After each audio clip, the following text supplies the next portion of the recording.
그리도의 평강 여러분 마음을 주장하게 하시기 바랍니다. 요즘은 참 미안해요. TV나 이렇게 보면 미신이나 이런 것들이 굉장히 방송을 많이 합니다. 무당 옷을 입고 이렇게 하는 그런 프로그램도 있고 또 TV 드라마들도 이렇게 보면 용왕님 보호하사 뭐 이런 게 보니까 저를 보지는 않지만은 그런 것더라고요. 뭐 점도 치고 뭐 이렇게 하는 그 무녀들 이야기나 뭐 그런 것들이 있더라고요. 얼마 전에 홍진영인가 그런 가수도 미우새 거기에서 구체적으로 타로점을 구체적으로 보면서 뭐 했다고 또 들었어요. 그런데 참 정말 문제예요. 그게 굉장히 영적인 것으로 이렇게 또 이렇게 느껴지고 그렇게 생각을 하는 겁니다. 사람들이. 왜 그러느냐? 안타까운 것은 진짜 영적인 것을 보지 못하기 때문에 그저 귀신 장난하는 그런 간단한 것이 영적인 것이라고 착각을 하고 있는 거예요. 그게 믿음의 본질인 줄 안다는 거, 그것이 보이지 않는 것에 영적인 것의 전부라고 이렇게 생각을 한다는 게 참 마음이 아파요. 자, 그렇다면 믿음의 본질이 어떤 것이냐? 오늘 말씀에 있는 것처럼 보이지 않는 하나님의 지혜를 믿고 그것을 따라가기 위해 말씀을 순종하고 따라가는 것이 진짜 성경적인 믿음이요, 진짜 영적인 것이다 하는 거예요. 한번 생각을 해보세요. 세상에는 많은 귀신들이 있습니다. 그런데 이 귀신들이 있어도 이런 어떤 곳은 귀신으로 인해서 연약하고 약한 곳은 귀신이 나타나고 또 귀신이 틈타고 귀신 들리기도 하고 그러면서 문제가 되지만 대부분 세상에 여기나 어떤 곳에 이 귀신이 들려서 다들 이렇게 되는 것이 만연하고 함부로 그렇게 되지 않지 않습니까? 또 귀신을 힘들고 어렵고 그렇게 되는 것도 기도하고 또 하나님 앞에 예수 그리스도 이름으로 선포하고 그러면서 하는 곳은 막아지고 또 이겨내지고 극복되어지고 또 안 되어서 뭐 이렇게 신내림도 받고 그렇게 하지만 이겨내어지고 극복되어질 수 있는 게 세상의 어떤 그런 것이에요. 그래 지금 사실 제사를 지내거나 그런 곳도 귀신들이 굉장히 득실거리고 그러지만 그것을 그냥 극복하고 이겨낸다는 게 있는 거예요. 그런 곳에. 다들 막 그런 귀신 들려가지고 왔다 갔다 하지 않잖아요.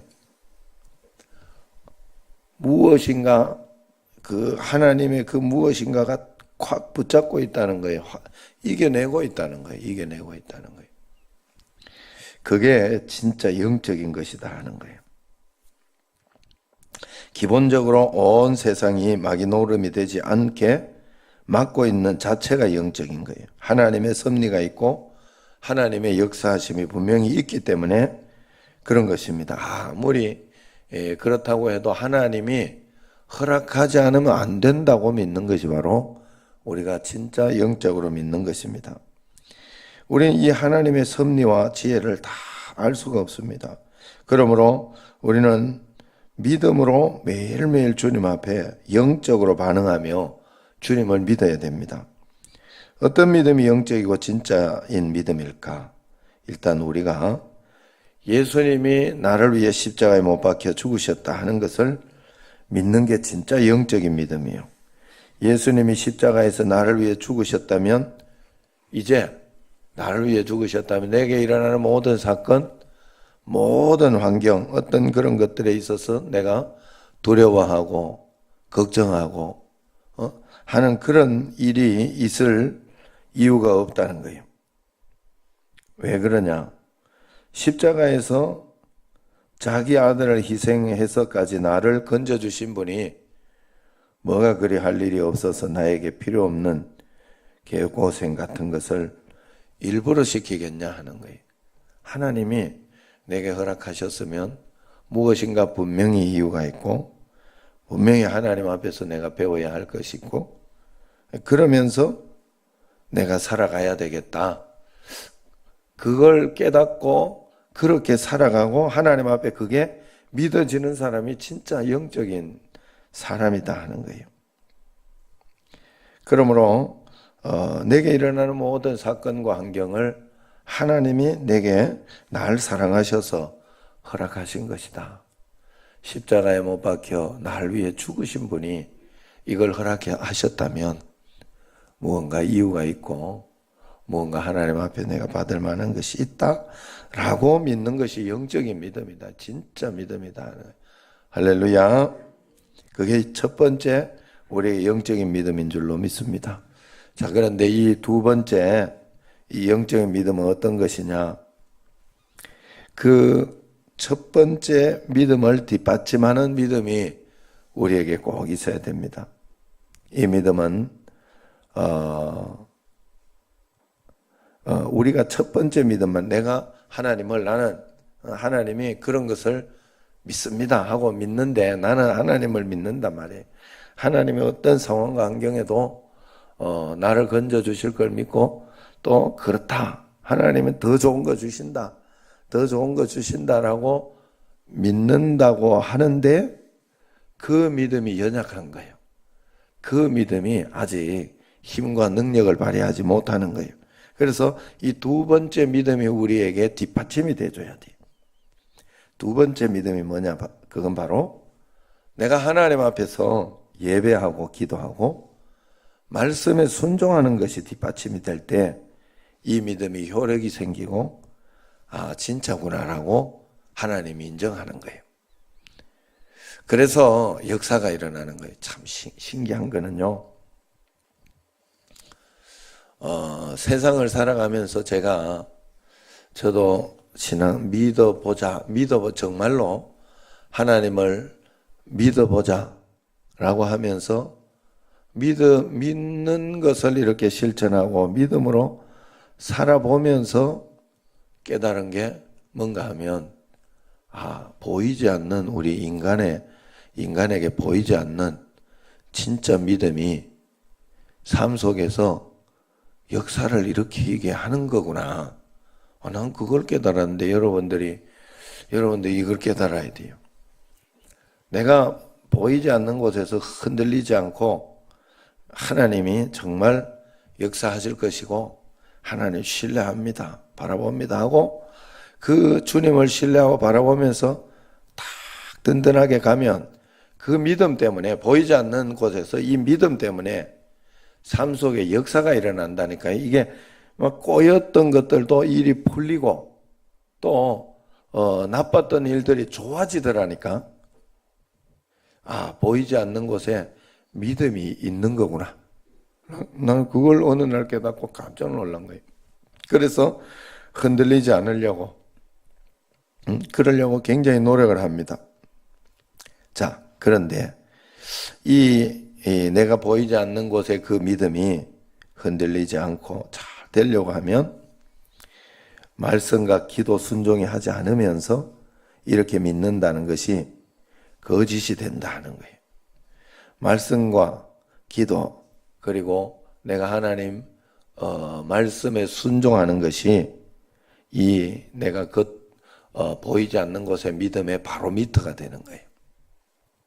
늘 말씀드리지만 내가 얼마나 믿고 있느냐는 내가 얼마나 말씀 기도하고 있느냐예요. 얼마나 내가 아무 말 없이 그 말씀에 순종하고 있느냐예요. 믿음은 그걸로 반드시 드러나게 돼 있어요. 굉장히 저분은 권사님, 저분은 안수 집사님, 저분은 장로님 굉장히 믿음이 좋은 분인데 순종이 없어. 마음대로 하고 말씀 기도가 없어요. 그런 그분에게 믿음도 없어요. 절대로 그럴 리가 없어요. 함께 가는 거예요. 함께. 그래서 이게 그 바로미터라고 했죠. 그것으로 반드시 증명이 됩니다. 겉으로 보인다고 되는 건 아니지만 경건한 사람은 하나님 앞에 그만큼의 무언가가 반드시 있어요. 반드시 있어요. 그래서 쉽게 말해서는 이런 거예요. 말로만 믿는다 하는 것은, 말로만 나는 믿는다 하는 것은 거짓이에요. 그것은 하나님이 인정하지 않아요. 절대 인정하지 않아요. 교회가 전도하고 교회가 릴레이 기도하고 그랬는데 나하고는 상관없이 내가 믿고 싶은 대로 내 기도, 내가 저기서 하면 되지. 아니면 늘 하던 건데 하던 것도 원래 또 하네. 이러면서 나는 그것과 상관없이 그냥 내가 하고 싶은 대로 하는 믿음 가지고 있다. 뭔가 이상하지 않아요? 여러분, 뭔가 이상한 거예요, 이거는. 내가 믿고 싶은 대로 그냥 믿는 거라니까. 착각하시면 안 돼요. 절대로 착각하시면 안 돼요. 여러분들은 여기를 벗어날 수 없어요. 믿음 좋은 것 같지만 그런 거 아닙니다. 말 안 듣고 자기가 믿고 싶은 대로, 자기가 하고 싶은 대로 믿는 거예요. 교회에서 와서 예배 드리고 새벽 기도도 하고 그래라 하면 되는 거지.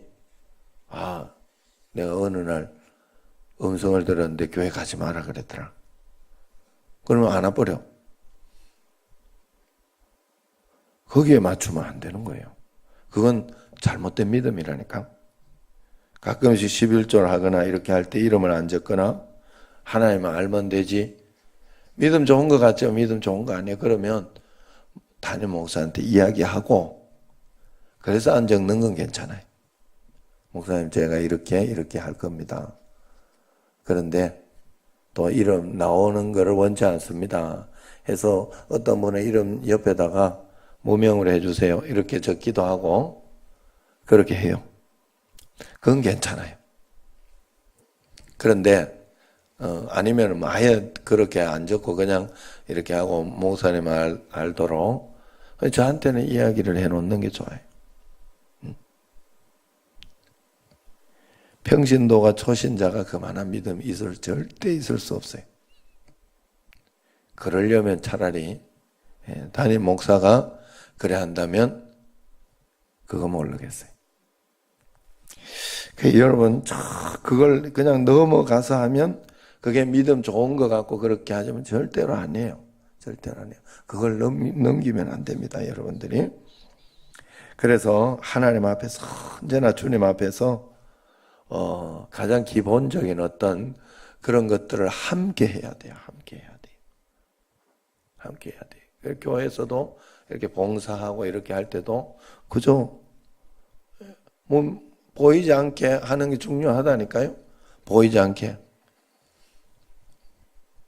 그런데 생색 내려고 그런 것이 아니라 저 담임 목사한테는 이야기해야 돼요. 그러고 나서 이렇게 하면 됩니다. 그래서 그런 마음으로 늘 어쨌든 만물이 주에게서 나오고 만물이 주에게로 돌아간다 그랬어요. 오늘 말씀 마지막에 보면 하나님의 모든 만물의 움직임과 모든 만물의 것은 하나님이 다 보고 계시고 알고 계시다. 깊도다 지혜와 지식의 부요함이요. 우리는 그 하나님의 지혜와 지식을 다 따라갈 수가 없어요. 그러나 그것을 실제로 내가 믿고 의지하고 있다면 굉장히 영적이고 굉장히 하나님 앞에서 그 지혜와 지식을 내가 다 받아 누릴 수 있어요. 여러분, 하나님이 가장 좋은 거 주신 줄로 믿습니다라고 말만 하면 되는 거 아니에요. 실제로 가장 좋은 것인 줄로 믿고 여기에서 내가 무엇을 배워야 합니까? 어떻게 해야 합니까? 하고 내가 더 신실하게 그럴수록 더 막 기도하고 더 간구하고 하나님 앞에 진짜 믿으니까 그대로 하는 거예요. 믿으니까. 내가 하나님을 믿으니까 내가 했던 것보다 더 정말 할 수 있는 거, 이럴 때 더 믿는 거예요. 들어쓰심이라는 책을 보면 더 무식하게 그냥 기도하면 되지 하고 하나님 앞에 더 들이대 버리면 하나님이 가장 좋은 것으로 역사해 주시더라 하는 거예요. 하나님의 지혜와 지식은 그 여러분들이 이제 못 들은 분은 못 들었지만은 마사이족에게 이렇게 선교하러 가서 아무것도 모르고 그냥 처음에 무턱대놓고 예스, 그 다음에 또 예수 잘못했나 싶어가 노, 그랬더니 또 그 다음에 또 뭐라 자기들끼리 그랬더니 그것도 뭔가 잘못됐나 싶어가 에이 알았다 오케이 이랬더니 그게 자기를 살렸어요. 앞에 선교사들은 다 죽었는데 자기는 살린 그런 일이 되어버렸어요. 그것뿐만이 아니라 다른 것도 얼마나 기가 막히게 일들이 풀리는, 하나님이 살려주시고 하나님이 인도해 주실 사람이라면 하나님이 그렇게 깊도다 지혜와 지식에 부요하며 하나님의 지혜와 그 지식에 풍성하며 그 판단은 헤아리지 못할 것이며 그의 길은 찾지 못할 것이로다, 그렇게 이야기를 했어요. 지금 왜 이렇게 안 될까? 이해가 안 되고 의심이 되고 서운해도 하나님의 지혜와 지식을 여러분 믿어보세요. 믿고 따라가세요. 기가 막히게 하나님이 인도해 주실 것이다. 하나님이 기가 막히게. 어제 같은 경우에도 노회 체육대회 하고 이렇게 가는데 난 진짜 월요일날 좀 푹 자고 이렇게 좀 쉬어야 되는데 또 거기 또 끌려간다 싶어 힘들었어요. 그래 갔는데 족구를 이렇게 했네. 내가 족구 지는 거는 내가 용납을 못 하거든. 족구 상금도 1등 했던, 기숙사에서 1등 했던 사람이라. 근데 우리가 11대 5로 택도 안 되게 이기고 있어가지고 못하는 사람을 불러가지고 이렇게 바꿔가지고 이제 좀 바꾸고 내가 이제 수비를 좀 해주다가 내가 수비 또 잘하거든요. 근데 공격도 내가 잘하는데 어제는 너무 막 세게를 못 때리겠더라고. 그냥 정직하게만 툭툭 주니까 이게 다 받아내네. 그리고 바꾼 사람은 다시 못 오도록 하는 게 그거예요. 그래가지고 그렇게 점수 이기던 걸 내가 공격해 져버렸네. 얼마나 창피하든지 세게 좀 때려라 이러고 막 저기 이제 오는데 그래가지고 그랬는데 이거 참 지는 건가 했더니 이제 시찰이 남동 시찰, 우리가 남동 시찰이 남동 시찰, 남부 시찰, 연수 시찰인데 우리가 남부 시찰한테 졌어요. 그런데 연수 시찰이 남부 시찰을 착적적 하더니 이기더라고. 그래가지고 우리가 연수 시찰하고 딱 붙게 됐죠. 거기서 하나님이 나의 자존심을 살려주셔가지고 내가 뒤에서 착 막아줬죠. 그랬더니 전체 점수가 5점을 못 넘기고 우리가 이겨버렸어요. 그쪽은 5점을 못 넘기고.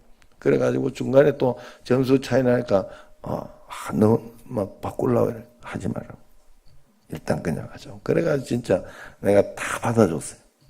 다 잘 받는다면서.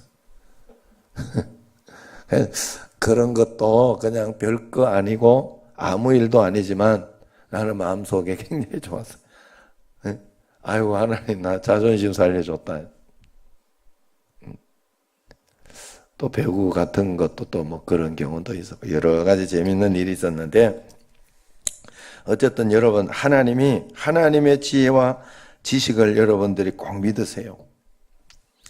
만물을 창조하시고 지금도 운행하고 계시고 인도하시는 그 주님을 믿어야 돼요. 하나님 살아 계셔요. 그것을 매일매일 간증으로 우리가 증명할 수 있어요.